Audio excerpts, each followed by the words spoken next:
Hello दोस्तों, नमस्कार। स्वागत है आपका सक्सेस इन हिंदी एकेडमी। देखिए दोस्तों, आज हम पढ़ने रहे हैं एस्टेट पीजीटी हिंदी 2019 का प्रीवियस ईयर पेपर।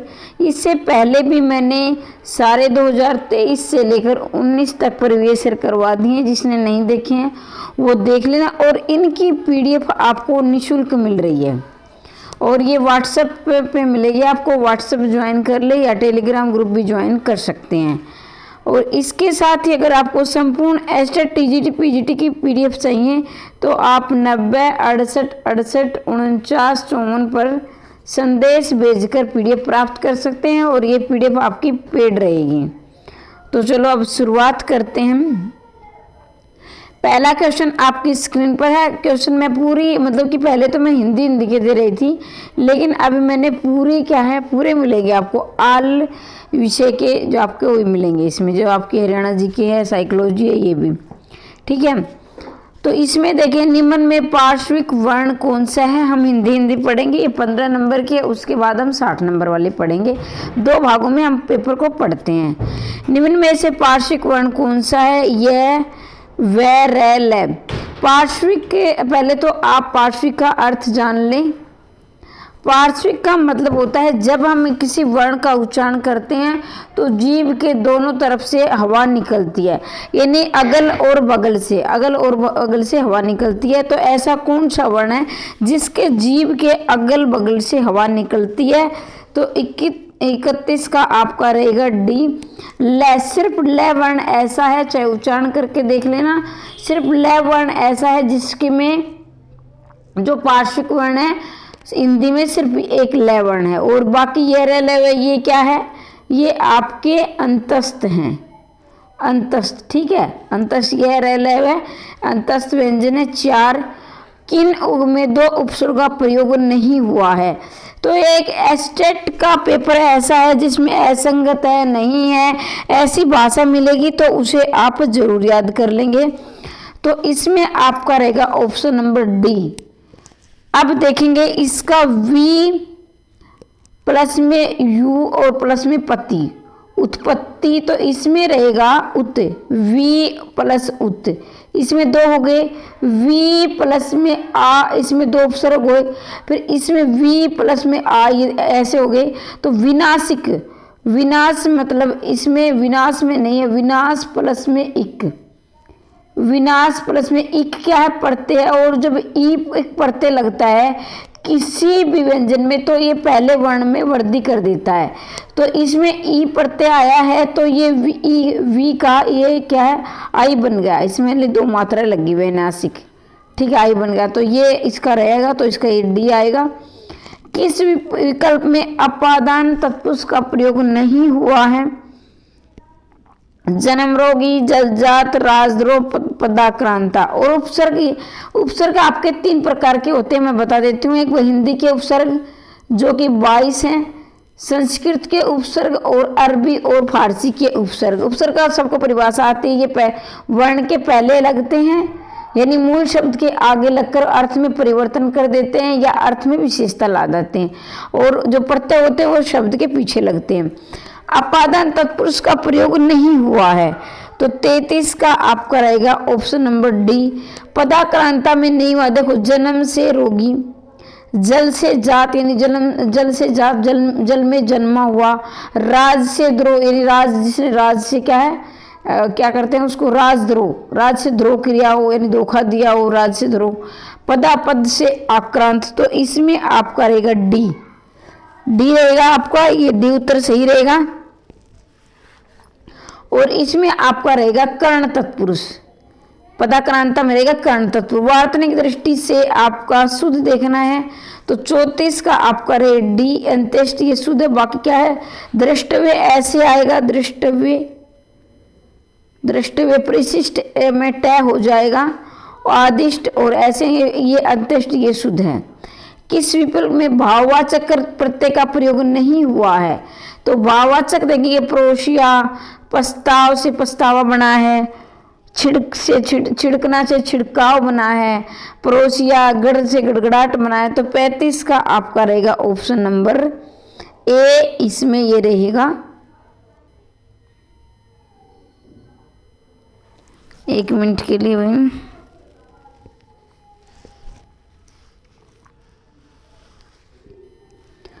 अब आपको देखना है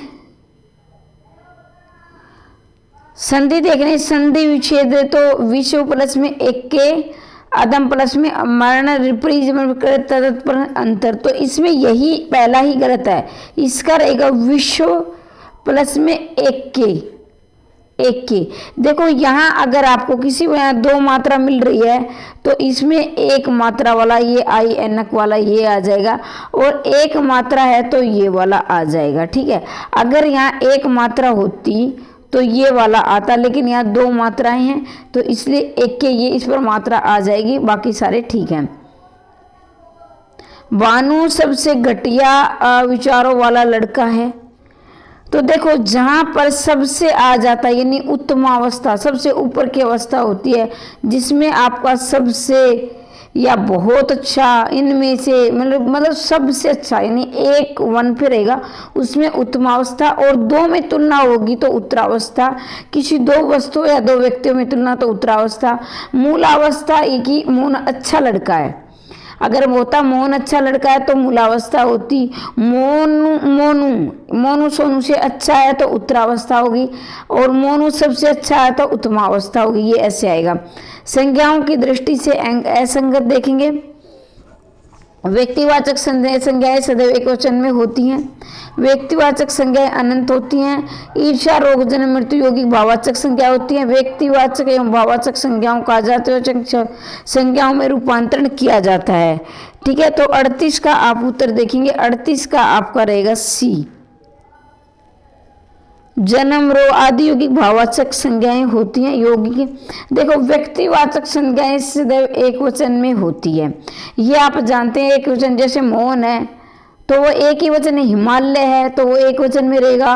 व्यक्तिवाचक संज्ञाएं अनंत होती हैं, इन्हें मिटा नहीं सकते। जैसे कि हिमालय है तो हम इसका हिमालय का ये हिमालय थोड़ी ना बनाएंगे। अब मोहन आए मान लीजिए आपका, तो मोहन थोड़ी ना होगा, तो वो उसको हम परिवर्तन नहीं कर सकते हैं व्यक्तिवाचक संज्ञाओं में।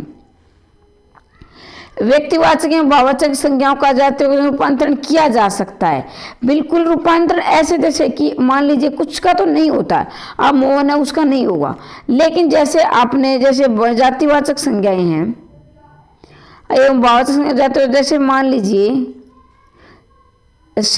जातिवाचक देखेंगे, जैसे मान लीजिए मैंने थोड़ी देर पहले आपको बताया, एक उदाहरण देकर मैं आपको बताती हूँ। भाववाचक संज्ञाएं जातिवाचक को भाववाचक में बदल सकते हैं। जैसे ऊंचाई है, ठीक है, ऊंचाई तो ये क्या है, भाववाचक संज्ञा है ऊंचाई, और हम ऊंचाइयां बना देंगे हिमालय की ऊंचाई, तो ये जातिवाचक हो जाएगी।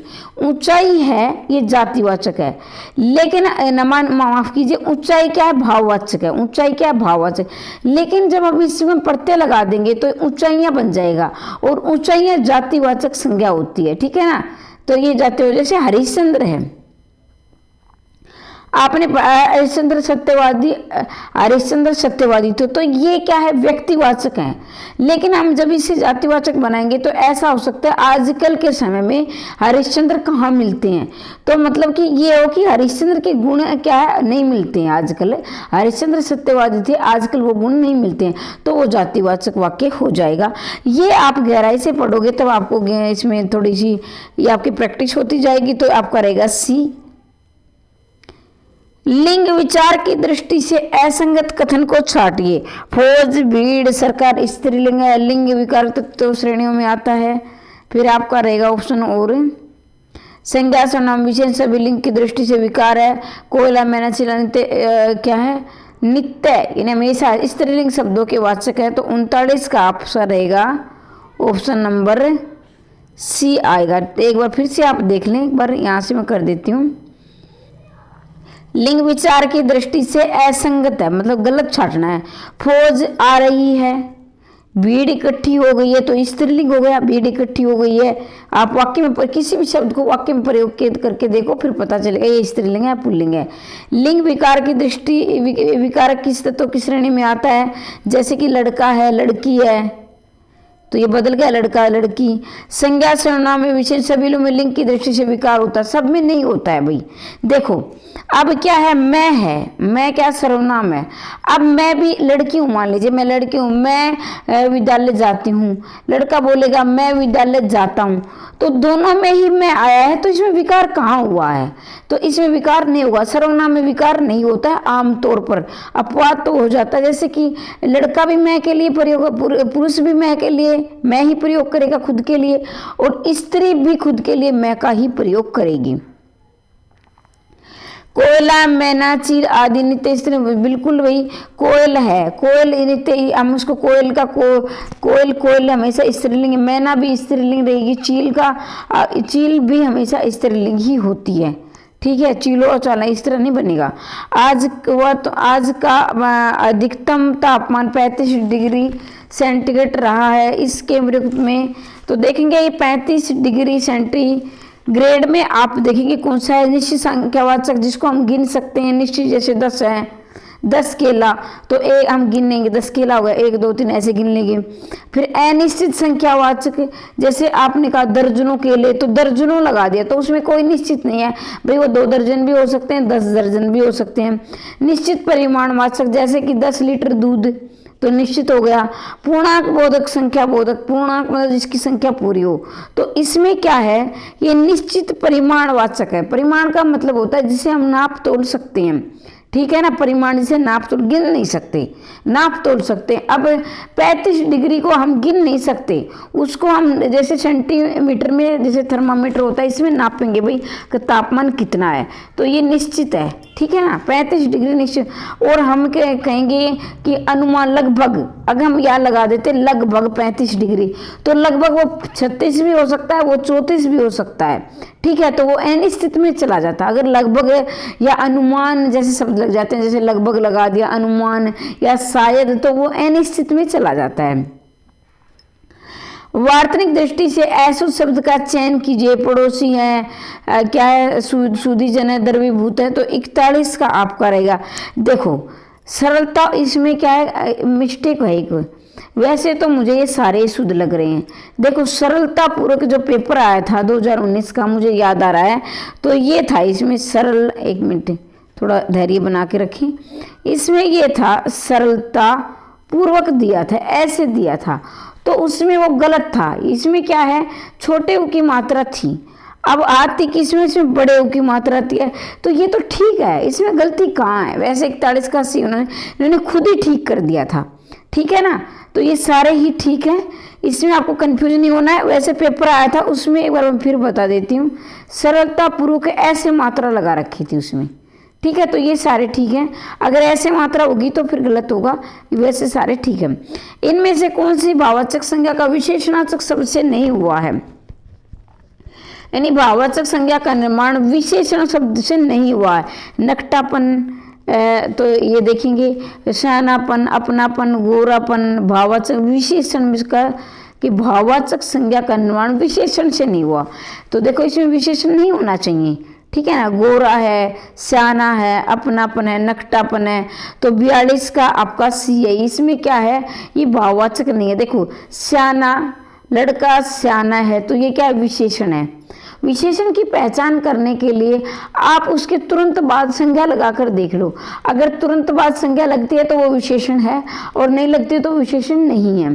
जैसे जब मैंने लगाया स्याना लड़का, तो लड़का क्या है, संज्ञा है, तो लग गया है, तो ये क्या है, विशेषण है। गोरापन, तो गोरी लड़की या गोरा लड़का ऐसे कर सकते हैं, तो ये है। अपनापन, तो ये इससे सर्वनाम से बना है, ये अपनापन सर्वनाम से बना है, तो यही इसका नकटापन है। क्या है, ये बच्चा बड़ा नकटा है, ऐसा होता है ना, तो ये है। इसमें क्रिया के असंगत कथन चुने, भाई मैं जल्दी करवाऊंगी क्योंकि बहुत से ऐसे कमेंट आते हैं कि मैम आप है ना छोटे बच्चों की तरह करवाते हो, तो उनको ये अच्छा नहीं लगता है कि मैं ज़्यादा समय लूँ, तो और तैयारी उनकी अच्छी, तो प्रैक्टिस के लिए वो कर रहे हैं, तो जल्दी अपना, और ये कुछ ऑप्शन गलत हो सकते हैं। वैसे तो मैं ठीक करके ले आती हूँ, जैसे मैंने 41 से करवाया, लेकिन कई बार जल्दबाजी में मेरे से भी भूल चूक हो सकती है, तो आप उसका एनालिसिस कर ले, ठीक है। क्रिया के, लेकिन आपको प्रीवियस ईयर टीजीटी वाले भी करेंगे, पीजीटी वाले, दोनों के लिए महत्वपूर्ण है। कहीं आप सोचो ये तो टीजीटी में आई है, हमारे नहीं आएगा, दोनों ही प्रैक्टिस सेट आपको लगाने हैं। गुण क्रम के साथ सदैव को चिन्ह जुड़ा रहता था, क्रिया से अपेक्षा दूर रहता है। यदि वाक्य में दो क्रम होते हैं तो क्रिया से किसे या किसको प्रश्न करने पर जो उत्तर मिलता है उसे मुख्य क्रम कहते हैं। आप भी साथ साथ उत्तर लगाते हुए सोचकर चले। जिन्हें क्रम के अतिरिक्त उन्हें किसी पूर्व की आवश्यकता होती नहीं पड़ती उसे पूर्ण सकर्मक क्रिया कहते हैं। आना, उड़ना, सदा तैरने, गत्य अर्थात गत्य मतलब गति करना, चलता रहना, पूर्ण अकर्मक क्रिया होती है। तो 43 का आपका रहेगा बी रहेगा। देखो यहाँ गुण क्रम सदैव को चिन्ह से जुड़ा रहता है। जैसे अध्यापक ने बच्चों को हिंदी पढ़ाई, तो को के पास हमेशा गुण क्रम ही मिलेगा, ये ठीक है। अपवाद अलग चीज है, एक आध वाक्य अपवाद की मैं बातें में बता दूंगी।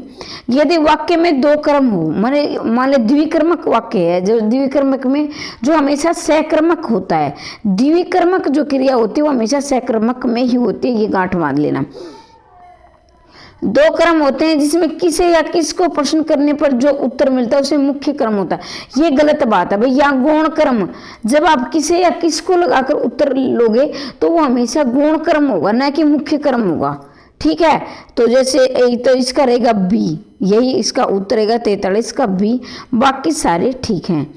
एक ही शब्द में उपसर्ग का प्रयोग हुआ है, अवाच्य, अवचन, अवधि, अवनिष्ठ, तो इसमें आपका 44 का रहेगा अवधि।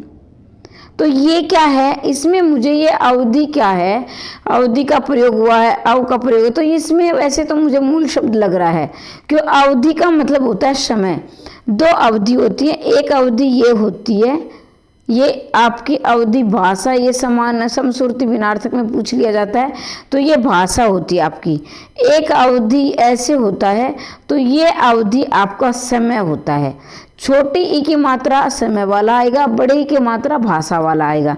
तो ये देखो ए प्लस में वचन, तो इसमें ए है, वाच्य इसमें ए प्लस वाच्य, ए प्लस वाच्य ये आ गया। अवनिष्ठ, ए प्लस विनिष्ठ, तो ये अवधि इसमें ये आएगा, लेकिन इसमें अव का प्रयोग भी नहीं बल्कि ये अवधि अगर आया है ऑप्शन में तो आप कर सकते हो, क्योंकि इसमें तो सब में ए लगा है ना, ए लगा है, कर सकते हो। लेकिन अवधि अगर देखा जाए तो अवधि एक समय है जो कि मूल शब्द है, ठीक है ना, वैसे मूल शब्द है। तो 45 का देखेंगे, असंगत देखना है।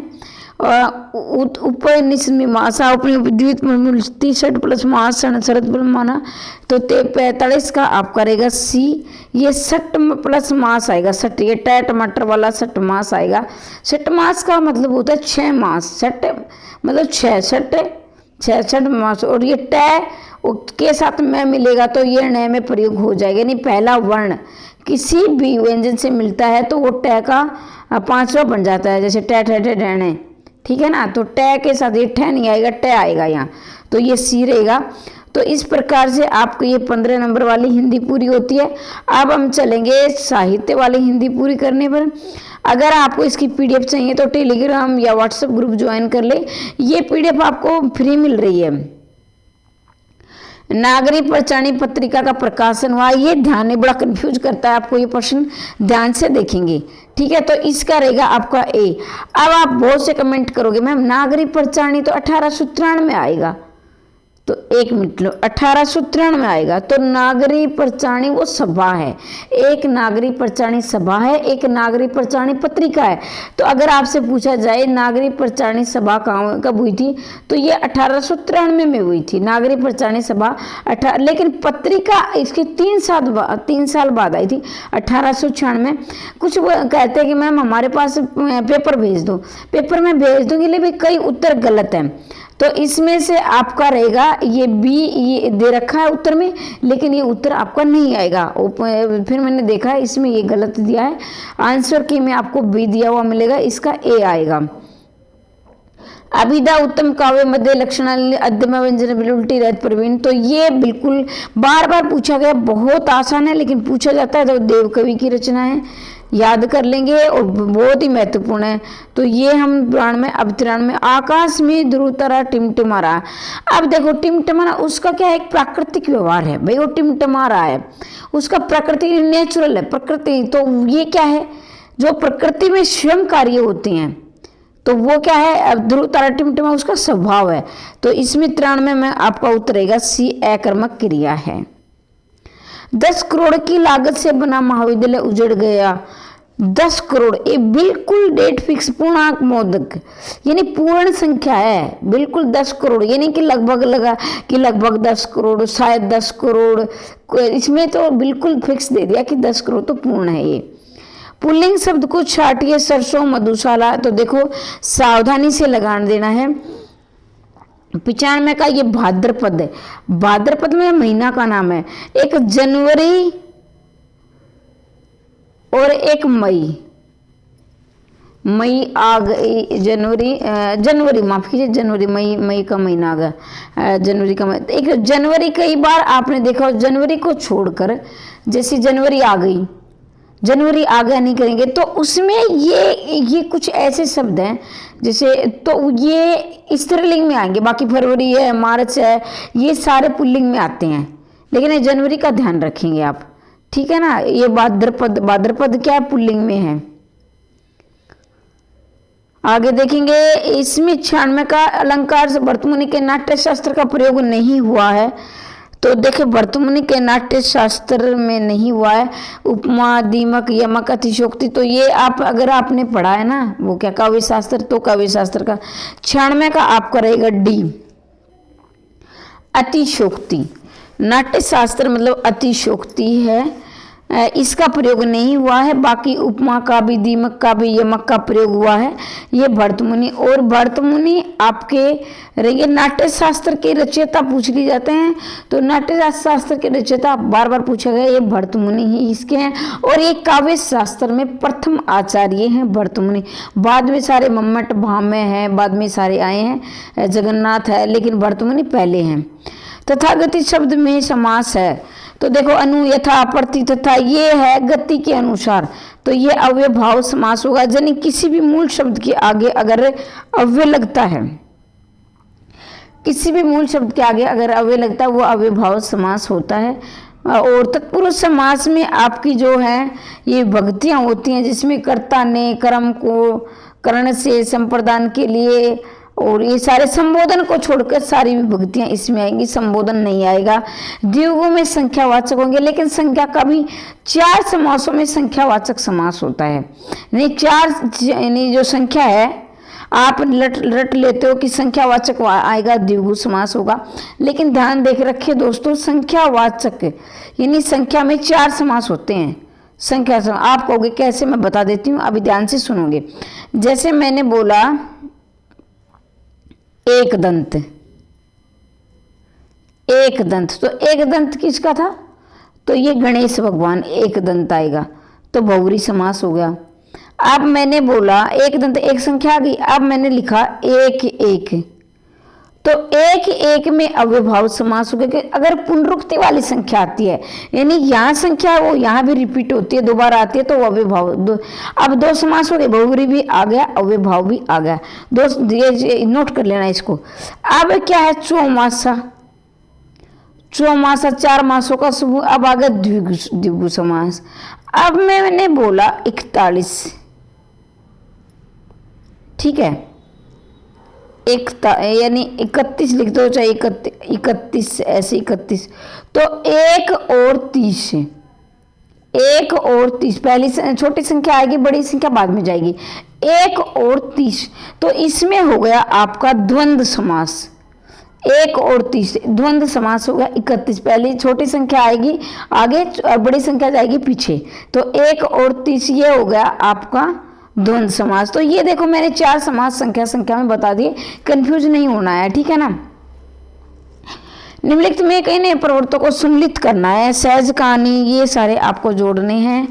तो यहाँ देखिए मैं पहले आपको पूरा दिखा देती हूँ, ठीक है ना। पहले आपको मैम आपको दिखाते हैं हम कैसे जोड़ेंगे, दिखे अब जोड़ना है आपको। तो 98 का देखेंगे, आपका सहज कहानी रहेगा अमृत राय, सहज कहानी आपका रहेगा अमृत राय।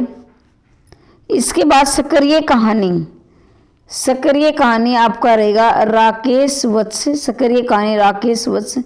फिर समानांतर कहानी आपका कमलेश्वर रहेगा और ए कहानी आपका अमृत राय आएगा। सहज कहानी आपका अमृत राय है, सक्रिय कहानी राकेश वत्स, ये याद कर लेना, ये आते हैं सहज कहानी अमृत राय, सहज कहानी अमृत राय, सक्रिय कहानी राकेश वत्स, समानांतर कमलेश्वर और ए कहानी अमृत राय। ठीक है, तो इस प्रकार से आपका बी उत्तर सही हो जाएगा।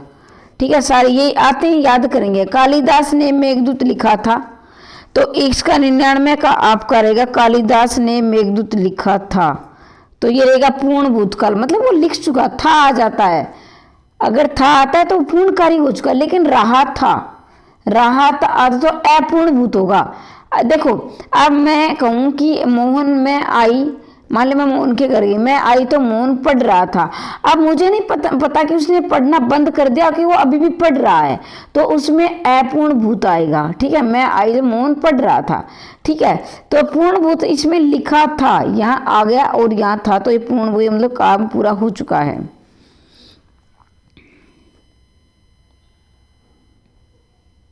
तो आसन भूत का मतलब क्या है, जैसे अभी अभी वर्षा हो रही थी, अभी अभी मतलब अभी वर्षा खत्म हुई, बिल्कुल निकट। आसन का मतलब होता है निकट समय में जो कार्य पूरा हो चुका है। बच्चों से शांत नहीं रहा जा सकता, तो सो का देखेंगे आप, बच्चों से शांत नहीं रहा जा सकता, यह है भाववाच्य। देखो ज्यादातर जो नकारात्मक वाक्य होते हैं, नकारात्मक अर्थ वाले वाक्य होते हैं, वो भाववाचक में ही होते हैं, और ज्यादातर, ये अपवाद तो हर जगह होता है, कुछ अपवाद आएंगे तो मैं बताऊंगी, जैसे ज्यादातर द्वारा वाले वाक्य होते हैं वो कर्मवाच्य में होते हैं। अब देखिए निम्न विकल्पों में शुद्ध वाक्य का चयन करना। बंदूक एक अस्त्र है, पांव से जूता निकाल रहा है, हिंदी की भाषा देवनागरी, शीला को उसकी योग्यता पर गर्व है, तो शुद्ध वाक्य का चयन करना है, तो एक रहेगा ऑप्शन नंबर डी, शीला को उसकी योग्यता पर गर्व है। बंदूक एक अस्त्र है, अस्त्र नहीं, बंदूक एक शस्त्र है। बंदूक क्या है, एक शस्त्र है, जिसको देखो अस्त्र वो होता है जिसको हम फेंक देते हैं, लेकिन अस्त्र वो चीज जो हमारे हाथ में रहती है। बंदूक क्या है, बंदूक हमारे हाथ में रहेगी, गोली तो जाएगी, बंदूक तो हमारे हाथ में रहेगी। तलवार भी क्या है, अस्त्र है, क्योंकि वो हमारे हाथ में रहेगी। लेकिन मैं बोलूँ कि बम, तो बम को हम फेंक कर मारते, वो क्या है, अस्त्र है। ठीक है, तो बंदूक क्या, अस्त्र नहीं बल्कि एक शस्त्र है। तो यही, बाकी कंफ्यूज वाली बात ऐसी नहीं है। कबीर में सामाजिक विद्रोह का तीखापन और प्रणयानुभूति की कोमलता एक साथ मिलती है, कुछ वैसा ही रचाव मुक्ति बोध में है। आलोचक ये देखना है, 102 का आपका उत्तर रहेगा ऑप्शन नंबर सी। ये किसका है, डॉक्टर रामस्वरूप चतुर्वेदी का है। कार्य और कारण के बिना असंगति का अभाव, वहां कौन सा अलंकार होता है, बिल्कुल आसान है, असंगति अलंकार है। अब संगति नहीं मिल रही तो असंगति हो, और कारण के बिना कार्य हो, यानी कारण के बिना कार्य तो विभावना हो जाएगा। और विरोधाभास मतलब जिसमें काम दिखाई कुछ और दे रहा हो और होता कुछ हो, तो विरोधाभास होगा। आदिवासी विकास से विस्थापन की रचना किसकी है, तो 104 भैया रमणिका गुप्ता की है। आदिवासी विकास से विस्थापन रमणिका गुप्ता की। ठीक है, तो 105 का देखेंगे आप, 105 का। इसके बाद मैं टीजीटी पीजीटी के प्रीवियस ईयर करवाऊंगी, तो प्रीवियस ईयर करने हैं तो चैनल को सब्सक्राइब कर लें। निम्न शब्दों में शुद्ध वाक्य का चयन करना है। शुद्ध शब्द कौन सा है, तत्व है, तत्वावधान है, पश्चाताप है, तो 105 का आपका रहेगा सी, पश्चाताप। ठीक है, और सारे क्या अशुद्ध हैं। अंग्रेजी स्वच्छंदवादी किस काव्यधारा पर दिखाई देती हैं, तो 106 का आपका रहेगा ऑप्शन नंबर डी। अंग्रेजी स्वच्छंदवादी काव्य का प्रभाव किस काव्यधारा, तो छायावाद पर दिखाई देता है। यण संधि आपका देखना, यण संधि निरूपणीय, भाई थोड़ी क्लास बड़ी नहीं हो जाएगी क्या हमारी, ठीक है, वो बाकी बहुत बड़ा हो जाएगा। तो अभी मैं, अगर आपकी जब पेपर की डेट आ जाती तो मैं ऐसा करती हूँ कि अब सोमवार तक तो हम 2 भागों में करेंगे, फिर हम एक ही दिन में इसको खत्म करेंगे। ठीक है, तो जल्दी ही अगर आपको इसको संपूर्ण पाठ्यक्रम की पीडीएफ लेनी है तो 90 68 68 49 54 पर संदेश भेजकर आप पीडीएफ प्राप्त कर सकते हैं। ठीक है, और अगर आप अगर क्या है, अगर आपको सिर्फ ये पेपर की पीडीएफ चाहिए तो ये आपको निःशुल्क मिलेगी, सिर्फ पेपरों की। वो आप व्हाट्सएप ग्रुप ज्वाइन कर ले, वहाँ से मिलेगी व्हाट्सएप पे, ठीक है। बाकी पेड वालों को तो मिलती है और निःशुल्क वालों को भी ये पीडीएफ मिलेगी। और इसके साथ ही मैं जल्दी ही टीजीटी की प्रीवियस ईयर शुरू करने वाली हूँ। टीजीटी की अगर पेपर की डेट आगे जाती है, अगर 7-8 को नहीं होता है तो मैं मैराथन क्लास भी लेकर आऊँगी आपके लिए। मैराथन क्लास जैसे कि आपकी ये होगी जिसमें काव्य शास्त्र है आपके, और बाकी जो आरओ है, वितान है, एनसीईआरटी के मैंने संपूर्ण करवा रखे हैं। अगर आप देखो तो संपूर्ण मैंने एनसीईआरटी के करवा रखे हैं। और ये मत सोचा करो आपका सिलेबस बदला नहीं है, मैं पुराने वीडियो अगर लगा देती हूँ कम्युनिटी में, वो देख लिया करो। जैसे कि मैंने आदिकाल, भक्तिकाल, रीतिकाल, आधुनिक काल की 3-3, 4-4 घंटे की मैराथन कम्युनिटी में लगाई थी। तो वो क्या आपका पाठ्यक्रम बदला नहीं है। आप सोचो पहले की वीडियो है ये, नहीं, बिल्कुल पाठ्यक्रम वही है, तो बदला नहीं। बदलेगा तब नई वीडियो बनाएंगे। और भी अभी आपको वीडियो मिलेंगी मैराथन, तो चैनल को अवश्य सब्सक्राइब करें। और इसके साथ आपके जो है एनसीईआरटी का मैंने बिल्कुल फ्री करवा रखा है, 11वीं 12वीं एनसीईआरटी, तो वो जरूर वीडियो देखें। और टीजीटी पीजीटी कि मैं जल्दी ही प्रीवियस ईयर शुरू करने वाली हूँ, शायद अगले सोमवार से हम टीजीटी पीजीटी वाले कर देंगे, ठीक है। और अगर आप नेट और असिस्टेंट प्रोफेसर की तैयारी कर रहे हो तो भी आप पीडीएफ लेकर तैयारी कर सकते हो, जो 90 68 68 49 54 पर पीडीएफ मिलती है। इसके अलावा संपूर्ण पाठ्यक्रम नेट और असिस्टेंट प्रोफेसर का निःशुल्क पढ़ाया जा रहा है, और जिसमें मैंने 21 कहानियाँ जो यूनिट नंबर 7 में संपूर्ण करवा दी है, और यूनिट नंबर 6 उपन्यास भी हमने शुरुआत कर रखी है, तो वो जरूर देखें अगर आप उसकी भी तैयारी कर रहे हो तो, ठीक है। तो आज के लिए इतना ही, मिलते हैं अगली वीडियो में, तब तक के लिए जय हिंद, जय भारत।